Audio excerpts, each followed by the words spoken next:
నమస్తే, welcome to great Andhra. మనతో పాటు ఉన్నారు సీనియర్ పొలిటికల్ అనలిస్ట్ జిఆర్ మహర్షి గారు. నమస్తే సార్. నమస్తే అమ్మా.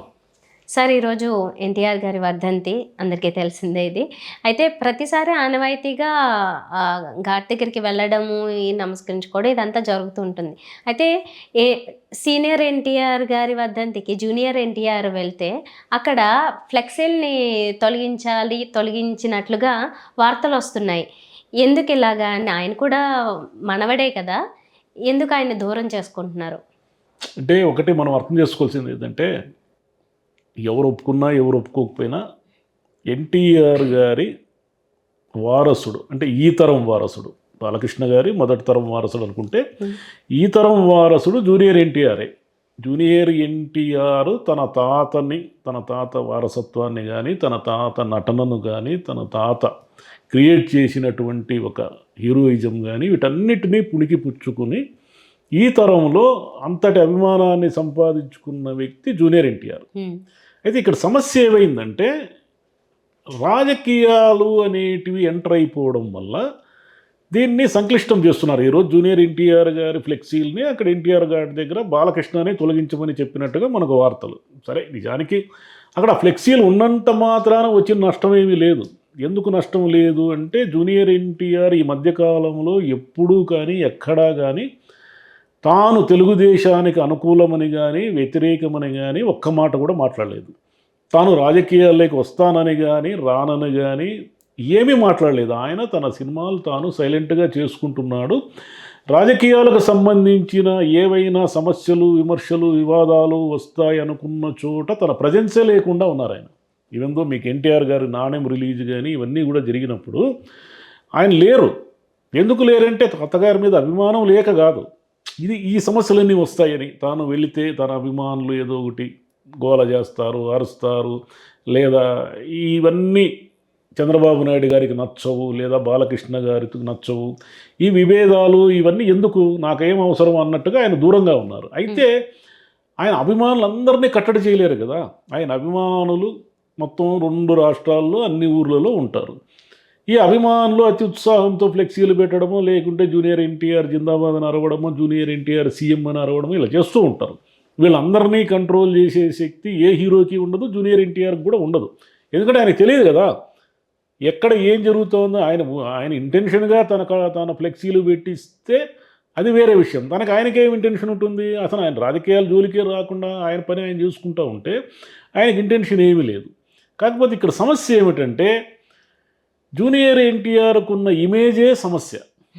ఆయన ఇమేజ్ వల్ల ఏమిటంటే జనం ఆయన వైపు ఉంటారు, అంటే యువతరం. ఇప్పుడు తెలుగుదేశంలో యువతరం నాయకుడు ఎవరు? లోకేష్ గారికి జూనియర్ ఎన్టీఆర్ ఎప్పటికైనా ఇబ్బంది, ప్రమాదము, థ్రెట్టు అనే భయము చంద్రబాబు నాయుడు గారికి ఉంది. సొంత అల్లుడు కాబట్టి బాలకృష్ణ గారికి కూడా ఎంతో కొంత ఉండొచ్చు.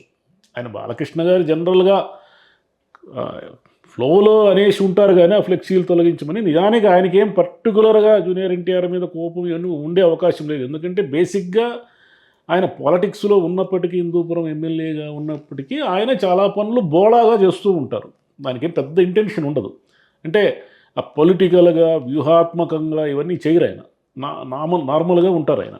కాబట్టి ఆయన ఏదో ఇంటెన్షన్స్ ఉన్నట్టుగా మనం అనుకోక్కర్లేదు. కానీ చంద్రబాబు నాయుడు గారికి అయితే భయం ఉంది. చంద్రబాబు నాయుడు గారికి ఎందుకు భయం ఉందంటే, జూనియర్ ఎన్టీఆర్ అనే అతని నీడ, లేదా అతను ఎప్పటికైనా మళ్ళీ తెలుగుదేశం రాజకీయాల్లోకి రావడం అంటూ జరిగితే అతనే హీరో అవుతాడు. లోకేష్ సైడ్ లైన్ అయిపోతాడు. లోకేష్ సైడ్ లైన్ కాకుండా ఉండడం కోసమే ఇప్పుడు లోకేష్ని సెకండ్ చంద్రబాబు గారి తర్వాత ఆయనే కీలకమైన వ్యక్తి అని ఇంత ఫోకస్ చేయడము, ఇంత ఫోకస్ జరగడము. లోకేష్ కూడా పార్టీ పగ్గాలని భుజాన వేసుకుని ఊరూరు తిరగడము, తానే నెక్స్ట్ అనే పిక్చర్ ఇవ్వడం అనేది ఎందుకు జరుగుతూ ఉందంటే, జూనియర్ ఎన్టీఆర్ అనే అతను ఎప్పటికైనా మళ్ళీ ఎటుపోయి ఎటు వస్తుందో, కాలం ఏమైనా వస్తే అటువంటివి ఏమీ జరగకుండా ఉండడం కోసము ముందే జాగ్రత్తలు తీసుకుంటుంటారు. అంటే ఆయన సభల్లో వివాదం లేకుండా ఆయన ఫ్లెక్సీలు ఏమైనా ఉంటే తీసేయడము, లేదా జూనియర్ ఎన్టీఆర్ జిందాబాద్ అని ఎవరైనా గ్రూపులుగా అరిస్తే వాళ్ళని పక్కకు తోసేయడం, ఇవన్నీ జరుగుతూ ఉంటాయి. ఇవన్నీ ఎందుకు జరుగుతూ ఉంటాయంటే, జూనియర్ ఎన్టీఆర్కి తెలుగుదేశానికి ఏమీ సంబంధం లేదు అని స్పష్టం చేయడం. కాకపోతే జూనియర్ ఎన్టీఆర్కి పర్సనల్గా ఏ ఆసక్తి లేదు కాబట్టి ఆయనకేమి తన తాతగారు పెట్టిన పార్టీ తెలుగుదేశం కాబట్టి తనకు కూడా హక్కు ఉండాలి, తనకు కూడా ఉంది దాంట్లో, ఆ పార్టీలో భాగం ఉంది అని ఆయన ఎప్పుడు ముందుకు పోలేదు. ఒకప్పుడు పోయాడు, ప్రచారం చేశాడు. ప్రచారం చేసిన తర్వాత ఆయనకు అర్థమైంది ఏమిటంటే, ఓహో వీళ్ళు ఏదో వాడుకొని మనల్ని వదిలేస్తారు, అంతకుమించి ఏమి మనకు పెద్ద పీట వేయరు అనే క్లారిటీ వచ్చేసిన తర్వాత చాలా ఏళ్ళుగా ఆయన దూరంగా ఉన్నాడు. దూరంగా ఉండడమే కాకుండా ఎవరు ఎన్ని బయట ఏది యూట్యూబుల్లో అక్కడ ఇక్కడ ఎన్ని రకాల వార్తలు వచ్చినా కూడా ఏనాడు కూడా ఆయన దానికి అనుకూలంగా కానీ దానికి ప్రతికూలంగా కానీ స్పందించిన దాఖలాలు లేవు. ఆయన చాలా జెంటిల్గా ఉన్నాడు, ఆయన కరెక్ట్గా ఉన్నాడు. నాకెందుకు ఈ తలకాయ నొప్పి అన్నట్టుగా ఉన్నాడు. తలకాయ నొప్పి అంతా ఎక్కడి నుంచి వస్తుందంటే ఆయన అభిమానులు చేసే గొడవల వల్ల, అదే వాళ్ళ ఉత్సాహం వల్ల వస్తూ ఉంది తలకాయ నొప్పి. అని ఇక్కడ తొలగించాల్సినంత అవసరం కూడా కాదు, ఎందుకంటే ఇది ఏ టీడీపీ ఆవిర్భావ సభలు ఇలాంటివి కాదు కదా అక్కడ జరిగేది. సొంత తాతగారిది, అక్కడ ఎవరి ఫోటోలైనా ఉండొచ్చు, జూనియర్ ఎన్టీఆర్దైనా ఉండొచ్చు. కాకపోతే ఎవరికి తొలగించే హక్కులు ఎలా ఉన్నాయో, పెట్టే హక్కులు ఎలా వచ్చాయి అనేది ఇంకా అదంతా వాళ్ళకి తెలియదు. ఎన్టీఆర్ అనే ఆయన యూనివర్సల్ మ్యాన్. ఆయన తెలుగు వాళ్ళకి ఒక నాయకుడు, ఒకప్పుడు ఒక రాజకీయ నాయకుడు, ఒక పార్టీ తెలుగుదేశం పార్టీ ఆయన స్థాపించింది అయినప్పటికీ కూడా ఎన్టీఆర్ గారికి ఆయన వర్ధంతి సందర్భంగా అక్కడికి వెళ్ళి ఒక దండం పెట్టేసి రావడం అనేది ఏ తెలుగువాడైనా చేయొచ్చు. అది దానికి ఏమి పార్టీ కానీ ఇంకేమీ అక్కర్లేదు. అదేవిధంగా జూనియర్ ఎన్టీఆర్ ఏమిటంటే ఆయన రాజకీయ వారసుడు అని ఆయన ఏనాడో ప్రకటించుకోలేదు, కానీ సినిమా రంగ వారసుడైతే మాత్రం జూనియర్ ఎన్టీఆర్ ఈ తరం. కాబట్టి ఆయన వస్తారు, మనముడుగా వస్తారు, ఏం చేస్తారు. ఆయన ఫ్లెక్సీ ఉండడంలో కూడా తప్పేం లేదు. ఊరికే అది ఏదో ఆయన ఫ్లెక్సీ ఉన్నంత మాత్రాన తెలుగుదేశంలో విభేదాలు చీలికలు వచ్చేస్తాయా? ఆయన ఫ్లెక్సీ ఉన్నంత మాత్రాన తెలుగుదేశం ఓటర్లు ఇప్పుడు జూనియర్ ఎన్టీఆర్ నాకు రాజకీయాలు వద్దు స్వామి అన్నప్పుడు ఇక మీకు వచ్చిన నష్టమేముంది దాంట్లో? జూనియర్ ఎన్టీఆర్ ఫ్లెక్సీలు పెట్టినా మీకు నష్టం లేదు, ఆయన జై అని నినాదాలు చేసినా నష్టం లేదు, ఏం చేసినా నష్టం లేదు. ఆయన వచ్చి నా తాత పెట్టిన రాజకీయ పార్టీలో నా హక్కు ఏమిటి అని అన్నప్పుడు కదా సమస్యలు వచ్చేది.